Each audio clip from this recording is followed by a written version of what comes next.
This is Krystal, and thank you for joining me for this week's First Chapter Friday. Today I will be reading from Angeline Boulley's Firekeeper's Daughter. Chapter 1. I start my day before sunrise, throwing on running clothes and laying a pinch of sema at the eastern base of a tree, where sunlight will touch the tobacco first. Prayers begin with offering sema and sharing my spirit name, clan, and where I am from. I always add an extra name to make sure Creator knows who I am.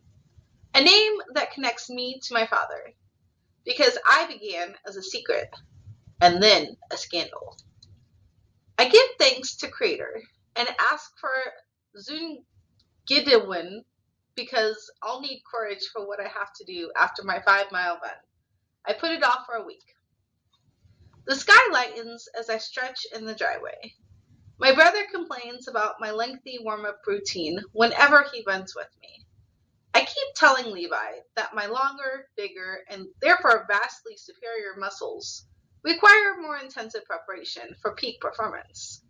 The real reason, which he would think is jerky, is that I recite the correct anatomical name for each muscle as I stretch. Not just the superficial muscles, but the deep ones too. I want an edge over the other college freshmen in my human anatomy class this fall. By the time I finish my warm-up and anatomy review, the sun peeks through the trees. One ray of light shines on my sema offering, Nishin. It is good. My first mile is always hardest. Part of me still wants to be in bed with my cat, Harry, whose furs are the opposite of an alarm clock. But if I power through, my breathing will find its rhythm, accompanied by the swish of my heavy ponytail. My legs and arms will operate on autopilot. That's when my mind will wander into the zone, where I'm part of this world, but also somewhere else, and the miles pass in a semi-alert haze. My route takes me through campus. The prettiest view in Sault Ste. Marie, Michigan, is on the other side. I blow a kiss as I run past Lake State's newest dorm, Fontaine Hall, named after my grandfather on my mother's side. My grandmother, Mary, I call her Grand Mary, insisted I wear a dress to the dedication ceremony last summer. I was tempted to scowl in the photos, but knew my defiance would hurt Mom more than it would tick off Grand Mary. I cut through the parking lot behind the student union toward the north end of campus. The bluff showcases a gorgeous panoramic view of the St. Mary's River, the international bridge into Canada, and the city of Sault Ste. Marie, Ontario.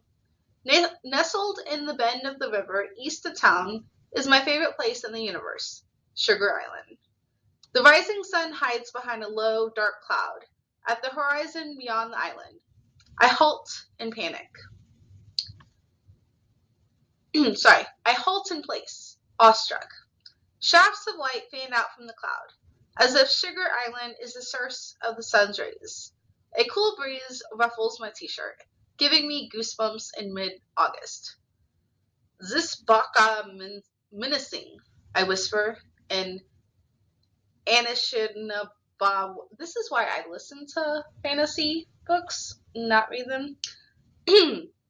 Anishinaabe Moen, and the name for the island, which my father taught me when I was little. It sounds like a prayer. My father's family, the Firekeeper side, is as much a part of Sugar Island as its spring-fed streams and sugar maple trees.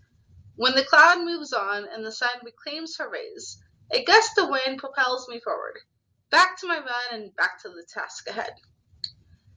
If you would like to hear the rest of this, listen to it on the audiobook, or you can check out the book here at the library.